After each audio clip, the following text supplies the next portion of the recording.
بسم الله الرحمن الرحيم احمده ونصلي على رسوله الكريم اما بعد فاعوذ بالله من الشیطان الرجیم بسم اللہ الرحمن الرحیم۔ عزیز طلبہ کرام، السلام علیکم ورحمۃ اللہ وبرکاتہ۔ آج ہم اپنے کورس عالم اسلام کے وسائل و مسائل کا سبق نمبر 31 پڑھیں گے۔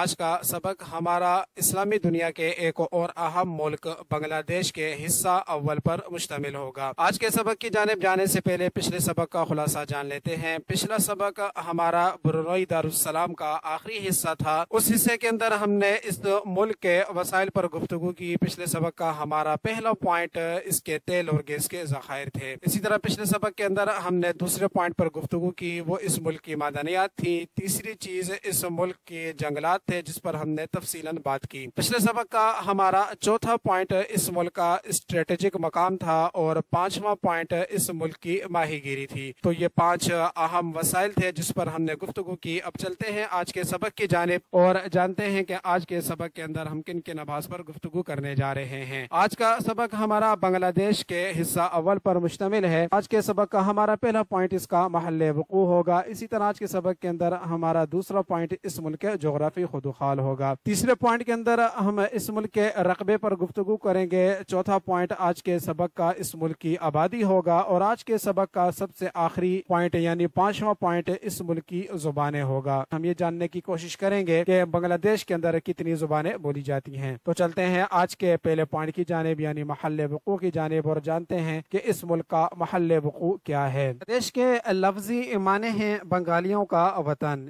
یہ ملک ایک جنوبی ایشیائی ملک ہے۔ اس کے پڑوسی ممالک پر بات کرتے ہیں۔ اس کے شمال، مشرق اور مغرب میں بھارت کی ریاستیں آسام، میگھالیہ، تری پورہ، میزورام اور مغربی بنگال ہیں، یعنی اس کے شمال، مشرق اور مغرب میں بھارت واقع ہے۔ اسی طرح جنوب مشرق کے اندر اس کا پڑوسی برما یعنی میانمار ہے اور جنوب میں اندر خلیج بنگال واقع ہے۔ اس کے محل وقوع کو آسانی کے ساتھ سمجھنے کے لیے آپ کے سامنے ایک نقشہ پیش کیا جا رہا ہے۔ آپ ملاحظہ کریں کہ یہ نقشہ بنگلہ دیش کا ہے۔ اس کے شمال، مشرق اور مغرب کے اندر آپ کو بھارت ہی نظر آ رہا ہوگا۔ اسی طرح اس کا ایک پڑوسی جو اس کے جنوب مشرق میں واقع ہے وہ میانمار ہے اور جنوب کے اندر یہ خلیج بنگال واقع ہے۔ تو عزیز طلبہ کرام، اس طرح آج کے سبق کا ہمارا یہ پہلا پوائنٹ مکمل ہوا جس کے اندر ہم نے اس کے محل وقوع پر بات کی، اس کے پڑوسی ممالک پر ایک نظر دوڑائی۔ اب چلتے ہیں آج کے سبق کے دوسرے پوائنٹ کی جانب۔ آج کے سبق کا ہمارا دوسرا پوائنٹ ہے اس ملک کے جغرافی خدوخال۔ بنگلہ دیش ایک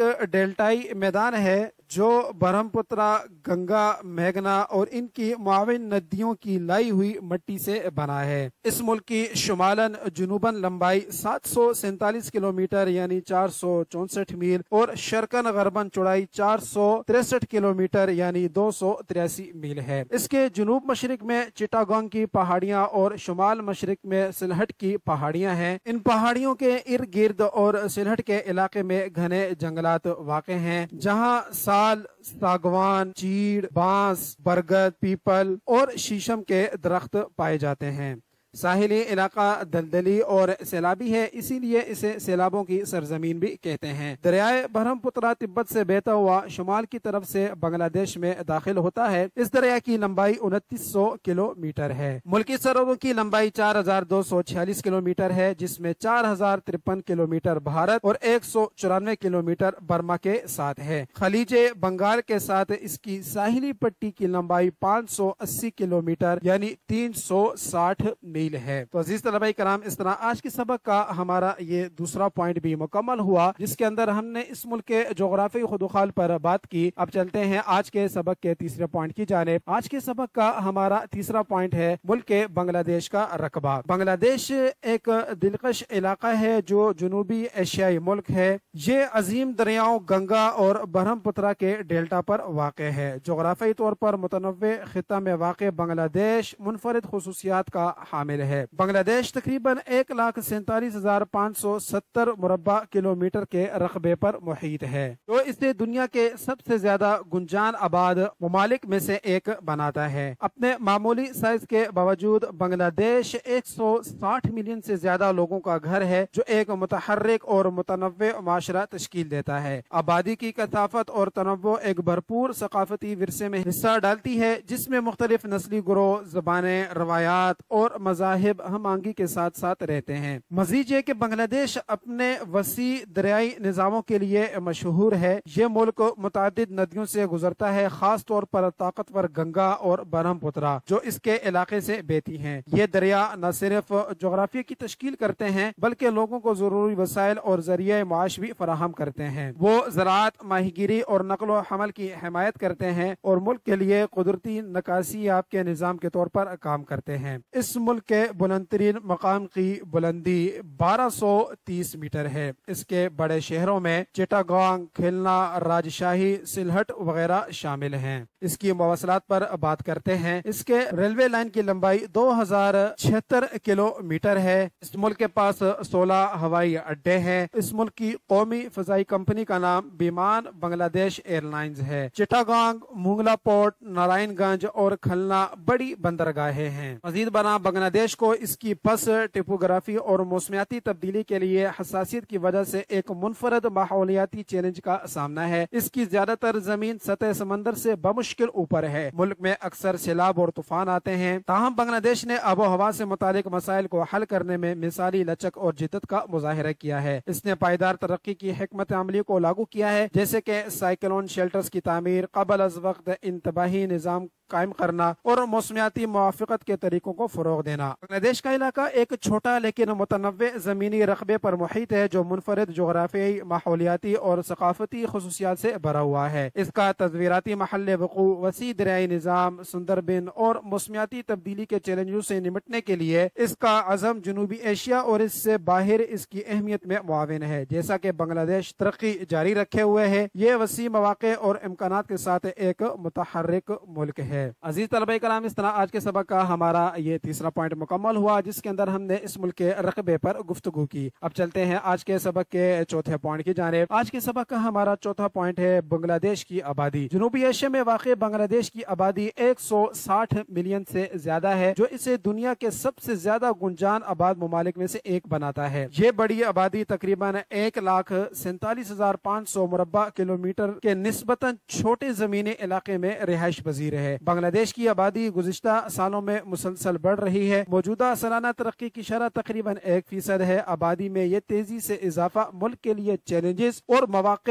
دونوں کا باعث ہے۔ بنگلہ دیش میں نوجوانوں کی آبادی خاص طور پر اہم ہے، جس میں 25 سال سے کم عمر کی آبادی کا ایک بڑا تناسب ہے۔ یہ ملک کے لیے تعلیم، ہنر کی ترقی اور روزگار کی تخلیق میں سرمایہ کاری کے ذریعے اپنی نوجوان آبادی کی صلاحیت کو بروئے کار لانے کا ایک موقع فراہم کرتا ہے۔ ایک اچھی تعلیم یافتہ اور ہنرمند افرادی قوت معاشی ترقی کو آگے بڑھانے میں مدد کر سکتی ہے۔ بنگلہ دیش کی آبادی میں صنفی مساوات اور خواتین کو بااختیار بنانے بھی اہم عوامل ہیں۔ صنفی مساوات کو بہتر بنانے کے لیے کوششیں کی گئی ہیں، جن میں خواتین اور لڑکیوں کے لیے تعلیم اور صحت کی دیکھ بھال تک رسائی میں اضافے کے ساتھ ساتھ افرادی قوت اور فیصلہ سازی کے کردار میں خواتین کی شرکت کو فروغ دینا بھی شامل ہے۔ بنگلہ دیش میں آبادی کا ایک اور قابل ذکر پہلو دیہی علاقے سے شہری علاقوں کی طرف نقل مکانی ہے۔ دیہی علاقوں سے بہت سے لوگ بہتر روزگار کے مواقع اور بہتر زندگی کی تلاش میں شہری مراکز کی طرف ہجرت کرتے ہیں۔ شہروں میں لوگوں کو یہ آمد شہری منصوبہ بندی، بنیادی ڈھانچے کی ترقی اور بنیادی خدمات کی فراہمی کے حوالے سے مواقع اور چیلنجز دونوں پیش کرتی ہے۔ ایک اہم چیلنج اتنی بڑی تعداد میں لوگوں کو بنیادی ضروریات کی فراہمی ہے۔ گنجان آباد علاقوں میں صحت کی دیکھ بھال، تعلیم، صاف پانی اور صفائی ستھرائی تک رسائی ایک اہم چیلنج ہو سکتی ہے۔ تاہم بنگلہ دیش کی حکومت نے دیہی کلینک اور اسکولوں کی تعمیر اور سماجی بہبود کے مختلف پروگراموں کے نفاذ جیسے اقدامات کے ساتھ ان شعبوں کو بہتر بنانے میں اہم پیش رفت کی ہے۔ مزید برآں بنگلہ دیش کو ماحولیاتی اور آب و ہوا سے متعلق چیلنجز کا سامنا ہے، جو اس کی آبادی کو متاثر کرتے ہیں۔ ملک اپنے جغرافیائی محل وقوع اور نچلی سطح کی وجہ سے قدرتی آفات جیسے طوفانوں، سیلابوں اور دریائی کٹاؤ کا شکار ہے۔ ان واقعات کے نتیجے میں جانوں کے ضیاع، نقل مکانی اور انفراسٹرکچر کو نقصان پہنچ سکتا ہے، جس کے لیے آفات سے نمٹنے کی مؤثر حکمت عملیوں کی ضرورت ہوتی ہے۔ بنگلہ دیش کی آبادی اس کے بڑے سائز، تیز رفتار نمو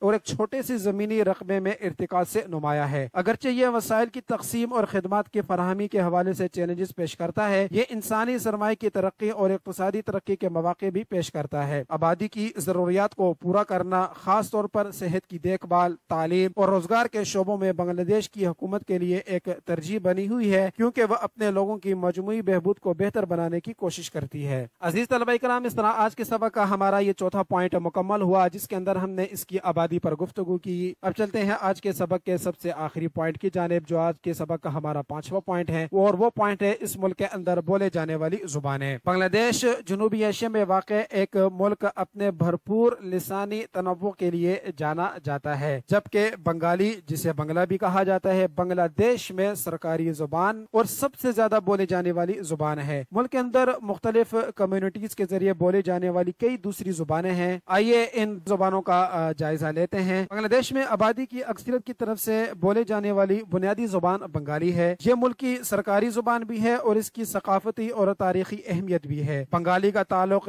ہند آریائی زبان کے خاندان سے ہے اور اس کا اپنا منفرد رسم الخط ہے۔ یہ دنیا میں سب سے زیادہ بولی جانے والی زبانوں میں سے ایک ہے۔ دنیا بھر میں تقریباً 230 ملین افراد اس بنگالی زبان کو بولتے ہیں۔ بنگلہ دیش کی دوسری اہم زبان چٹاگونین ہے۔ چٹاگونین ایک علاقائی زبان ہے جو بنیادی طور پر بنگلہ دیش کے چٹاگونگ ڈویژن میں بولی جاتی ہے۔ اس کا بنگالی زبان سے گہرا تعلق ہے اور گرامر اور الفاظ کے لحاظ سے اس میں مماثلت پائی جاتی ہے، تاہم اس کی اپنی الگ بولی اور تلفظ ہے۔ چٹاگونین بنیادی طور پر ضلع چٹاگونگ اور اس کے آس پاس کے لوگ بولتے ہیں اور اس کے بولنے والوں کی تعداد تقریباً 14 ملین ہے۔ بنگلہ دیش کی ایک اور اہم زبان سلہٹی زبان ہے۔ سلہٹی بنگلہ دیش کے سلہٹ ڈویژن میں بولی جانے والی ایک اور علاقائی زبان ہے۔ اس کا بھی بنگالی زبان سے گہرا تعلق ہے، لیکن اس کی اپنی الگ بولی، الفاظ اور تلفظ ہے۔ سلہٹی بنیادی طور پر ضلع سلہٹ اور آس پاس کے علاقوں کے لوگ بولتے ہیں۔ ایک اندازے کے مطابق اس کے بولنے والے افراد کی تعداد تقریباً 11 ملین ہے۔ بنگلہ دیش کے اندر ایک اور اہم زبان روہنگیا زبان ہے کہ جو روہنگیا کمیونٹی بولتی ہے، جو بنیادی طور پر بنگلہ دیش کے ضلع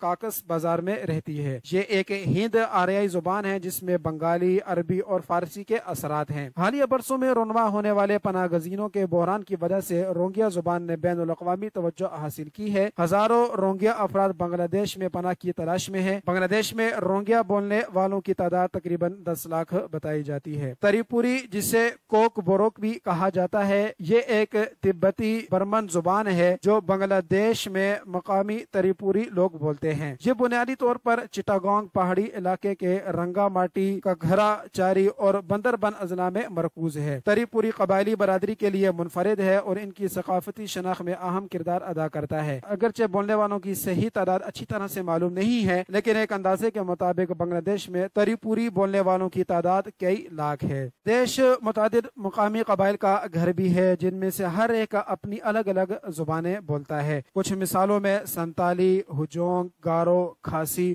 اور مرو زبانیں شامل ہیں۔ یہ قبائلی زبانیں بنگلہ دیش کے ثقافتی تانے بانے کا ایک اٹوٹ انگ ہیں۔ ہر زبان اپنی برادری کے منفرد ورثے کی عکاسی کرتی ہے۔ بنگلہ دیش ایک لسانی اعتبار سے متنوع ملک ہے جس میں بنگالی آبادی کی اکثریت کی طرف سے بولی جانے والی غالب زبان ہے، تاہم چٹاگونین اور سلہٹی جیسی علاقائی زبانوں کی موجودگی نیز مقامی کمیونٹیز اور مہاجرین جیسے روہنگیا، تری پوری اور بشنوپریا مینوپوری کی بولی جانے والی زبانیں بنگلہ دیش میں لسانی منظرنامے کے تنوع میں اضافہ کرتی ہیں۔ عزیز طلبہ کرام، اس طرح آج کا ہمارا یہ 5واں پوائنٹ بھی مکمل ہوا۔ اس 5ویں پوائنٹ کے مکمل ہونے کے ساتھ ہی آج کا ہمارا سبق بھی مکمل ہوتا ہے۔ آج کے سبق کا خلاصہ جان لیتے ہیں۔ آج کے سبق کے اندر ہم نے بنگلہ دیش کے حصہ اول پر گفتگو کی۔ بنگلہ دیش کا حصہ اول لیکن اہم آباز پر مشتمل تھا۔ آئیے اس پر ایک نظر دوڑاتے ہیں۔ آج کے سبق کا ہمارا پہلا پوائنٹ اس ملک کا محل وقوع تھا۔ دوسرا پوائنٹ جس پر آج ہم نے بات کی وہ اس ملک کے جغرافی خدوخال تھے۔